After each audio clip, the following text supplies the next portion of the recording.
No. Okay. Hey guys, welcome to a little Q&A that we've got here for Refugee Week. I am Isaac, I'm your British Youth Council rep, and I'm here to interview Charlotte. I'll let her introduce herself. Hi, I'm Charlotte. I am currently a Methodist Council rep, but in 2016 I volunteered with an organisation called Mediterranean Hope in the south of Sicily, working with refugees coming from North Africa. Thank you. So yeah, my first question is, what was it like working with refugees? It was eye-opening, I think would be the word. So when I first applied to go for and spend my summer in Italy, I didn't really necessarily know what I was applying for. It was all a little bit, we don't quite know, but it's going to be good. And I was like, okay, why not? I've got a summer. And so it was really interesting to go. And we didn't know when we went out who was going to be at the centre. But then it was when we got there, it was boys who were unaccompanied minors from North and West Africa. And it was just really interesting because being 19 myself, like we had so much in common already. And so it was just eye-opening to listen to stories of people a similar age to me and what they'd experienced so far. Yeah. Also, I'd like to ask, what did you learn from the experience? So obviously, when you went there in 2016, and you went and met all these new people. What did you learn from the experience of going out there and helping them out? I think I learned a lot about the situation that was going on, because we at the time, like 2015, 2016 was like the height of the refugee crisis in the Mediterranean, and we knew bits and bobs, I guess, from like the media and things, but to experience it yourself, like as it is, as opposed to how the media want you to think it is, was really interesting. And to learn about, as I say, the stories that, people, these were their lives, and to hear those stories was really interesting and helpful for me to understand, and helpful for me then to come back and explain to other people what the situation was really like. And I think as well, I learned a lot about how this sort of crisis wasn't just numbers, that every number related to a person. Yeah.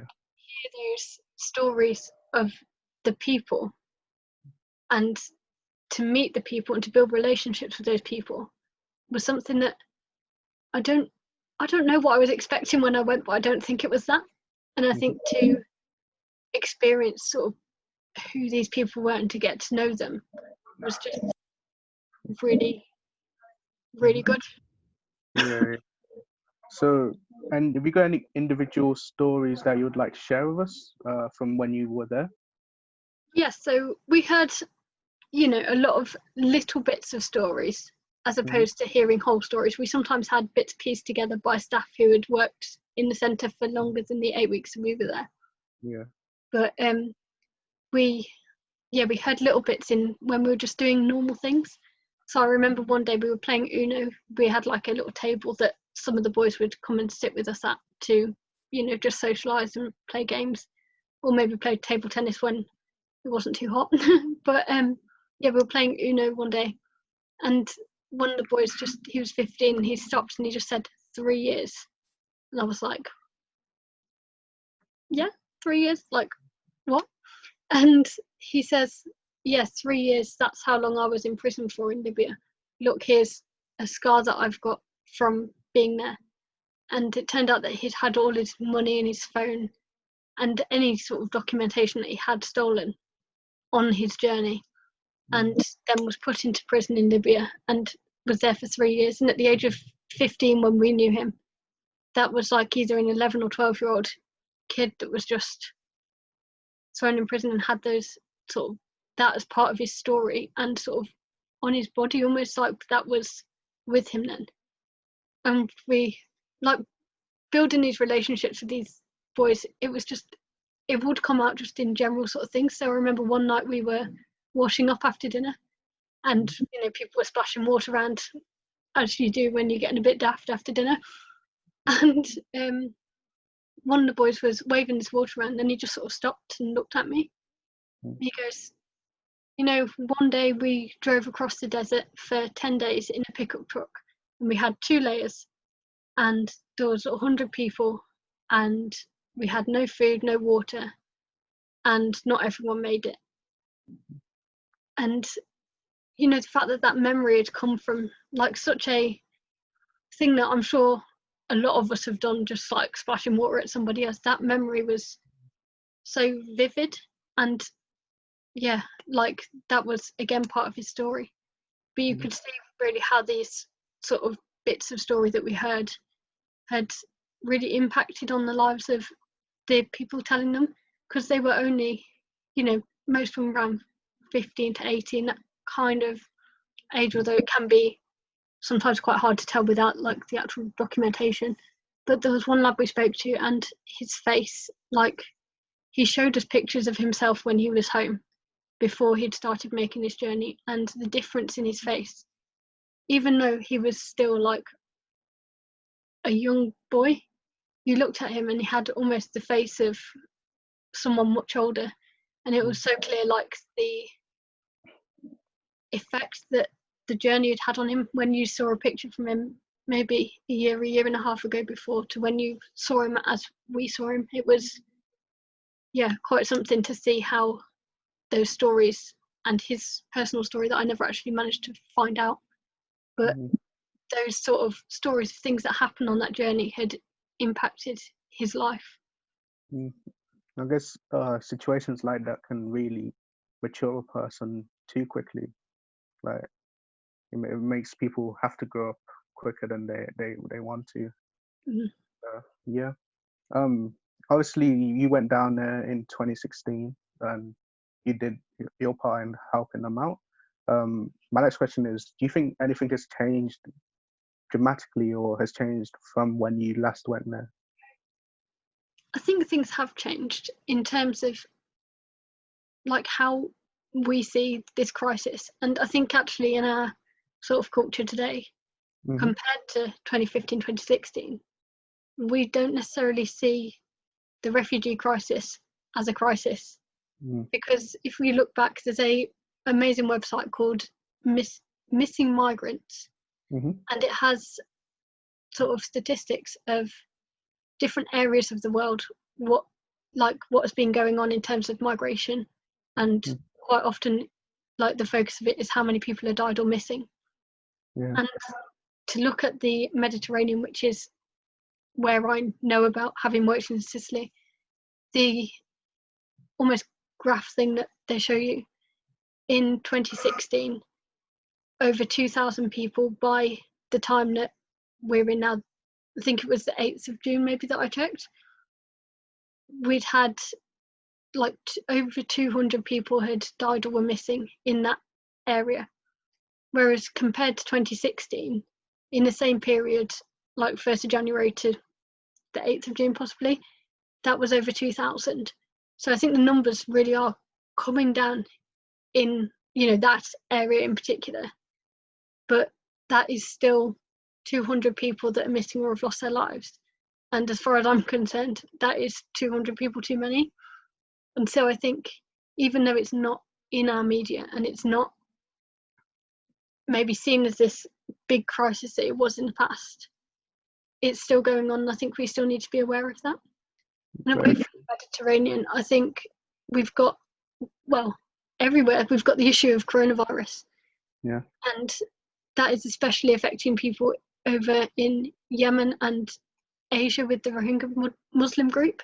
I know that there was the first Rohingya Muslim refugee to contract coronavirus and die from it was fairly recently. And being in those close proximities in the camps and things, like there isn't the opportunity for that social distancing and for the hygiene that we've come to sort of use as part of our lives. I know in Greece as well, like that is still the Mediterranean area, but there's been rules put in place there which are different for refugees, with the whole sort of lockdown situation, like their lockdown period has been extended more than citizens of Greece. So I think, just, maybe it's not this big thing that's blowing up in the media at the minute, but there are still, things going on in terms of refugees that I think we need to be aware of, even if that's not where necessarily the media is directing us. Yeah, I'd agree with that as well, especially with the coronavirus statements that you make. Like, not everyone as refugees will be getting the basic needs of the sort of hygiene equipment that they need as well. So I think it's very important for people to be aware of what is happening with those refugees as well. And that leads into my next question. What would you love to see the Methodist Church do? And what would you like the young people, the Methodist Church, to do to like spread awareness or to start getting involved more with refugee work as well? I'd love, like everyone, Methodist or not, to really be aware of what is going on, because I think a lot of it is very much what the media want us to see, or not seen as high as importance as the things that are reported, so it can go under the radar. And I think it's really important that people educate themselves and find out those information, whether it is like statistics or whether it is finding out the stories and really being introduced to these people as people. I think that is really important. And I think closer to home, like, we've probably all got somebody in a fairly close proximity that lives near us who is a refugee.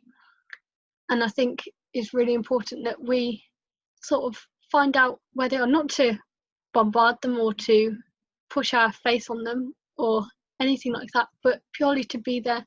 And the phrase I like to use is to be God's hands and feet on the earth, like to be able to reach out to them and say, can we do anything? And I think to, in some places there might already be projects going on.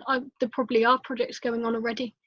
But I think we have a really good opportunity as church to be a part of that and to, fill the need and to really welcome refugees as part of our church community and like our whole community. And I think young people as well, that when you've got refugee families, for young people to, go and not find the children, but to be involved with children of those families. Yeah. And really help them to feel welcome, because if you're coming to a school that's brand new language, new everything, like, to have that friendly face. So I think, that's maybe something that young people can do, as well as finding out more information and, contacting MPs if there's stuff you don't agree with that's going on around asylum seekers and refugees. Like, there's been an increase in the money that asylum seekers are given in the past week, but that increase is 26p a day, and it's been described sort of by the Refugee Council and things like that as an insult, not an increase. And people I know, including me, are writing to their MPs and saying, come on, what is this increase? How can these people live? I think it's just simple things like that, just being that advocate almost for refugees in that area, and making them feel welcome and included where they are now. I think it's very important for our youth to like start getting more involved in like social justice stuff as well. So stuff to do with refugees and everything as well, and trying to get their churches to be more proactive in looking for people who will need their help as well. Yeah. Another thing that churches can do, is there's the All We Can has released some material to use for worship for Refugee Week. I think including sort of refugees and the issues of what being a refugee is within worship is something that can be done to raise awareness. Sorry, I should have said that earlier. That's okay. I mean, at the end, we will go through all the stuff that you can do to help out as well. There will be stuff in the description, and I'll go through that in the end. But also with churches being proactive in helping people of different religions, that it doesn't matter just because of their different religion that we can't go out and be helpers and help them as they've come into a new country and settle them in as well. So I think we are the generation of change anyways, as we're seeing right now. So it's about educating ourselves on certain situations that are going on and being able to go out there and, you know, make that change happen right now. So I think, Definitely. yeah, especially for the BYC reps this year, we've been campaigning a lot on some of the asylum seeker stuff and refugee stuff. So that'll be, the manifesto will probably be in the description below. Obviously, we've got the all you can stuff as well. You can also go check out your churches. You can contact your church, your youth leader, and get more information about the all you can worship stuff as well. And also, just contacting your MP can be found on the internet. I'm sure you can find where to contact them. Yeah. Yeah, So a quick Google. yeah. So educating yourself on the stuff you want to bring up to your MP, if that is refugee stuff as well, and going out there and, you know, making your voice be heard, because more time, sometimes we aren't heard as much as we want to be. So it's just using all the resources we can in order to make change as well. I think that's all I've got today. It's been really nice talking to you, Charlotte. It's been Yeah, and you. listening to your experiences, you know, hearing the stories that you've shared with us. Some of them will stick with us, and I think the theme for Refugee Week is imagine, isn't it? So Yeah. those stories we can start to implement ourselves and then see if we imagine living like a refugee and like putting ourselves in that situation as well. So it's been a good little chat we've had today, and I thank you for joining me as well. So talk to you later. See you. Bye.